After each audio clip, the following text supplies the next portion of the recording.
দেখো বন্ধুরা, ঘরে যখন কিছু না থাকে, ধরো টুকটাক একটু থাকেই তো চিকেন না। দেখো আমি কালকে চিকেন ছিল একটু কেটে কেটে রেখে দিয়েছি টুকরো টুকরো করে, আর পনিরও ছিল অল্প, এই যে ভেজে রেখে দিয়েছি। এটাকে কী করবো বলো তো, একটু রসুন দিয়ে দিলাম, বাচ্চাদের খুব প্রিয় খাবার এটা। ব্যাস, এটাকে একটু ভাজিয়ে গোলমরিচের গুঁড়ো দেবো, একটু রসুন কুচি দিয়ে দিলাম, এটা ভাজা হোক। একটু সয়াবিন দিয়েছি ছোটো ছোটো করে দিয়ে দিলাম, একটু বেশি লাগবে, চিকেনটা একটু অল্প আছে তো। সব ভাজা ভাজে রেখে দেবো আমি। একটু জিরে ফোড়ন, একটা শুকনো লঙ্কা ফোড়ন। এবারে দেবো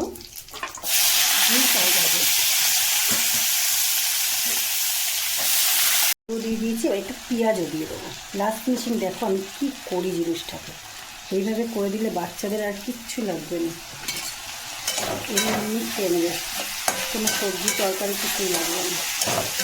আচ্ছা, এটা ভাজা ভাজা হয়, দেখেছো? মাংস ভেজে রেখেছি, পনির ভেজে রেখেছি, ওর সাথে একটু ক্যাপসিকাম দিয়েছি, সব রকম ভেজে গুছিয়ে রেখে দিয়েছি, দিয়ে নিয়েছি। তোমরা বুঝতে পারছো না তো আমি কী রান্না করছি?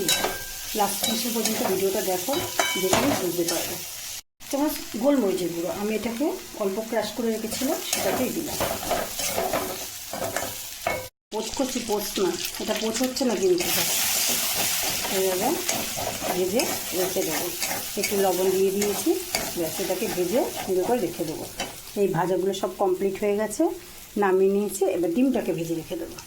কড়াতে খানিকটা সাদা তেল দিয়ে নিয়েছি, এবার কিছু ভাজা আমি কড়ার মধ্যে দিয়ে নেব, কিছুটা দেব।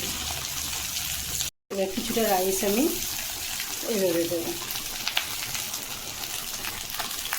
একদম আঁচটা আস্তে করে রেখে দেবো।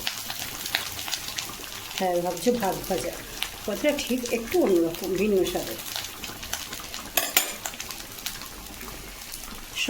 সব ভাজাগুলো একসাথে কিন্তু মাখিয়ে নিচ্ছে।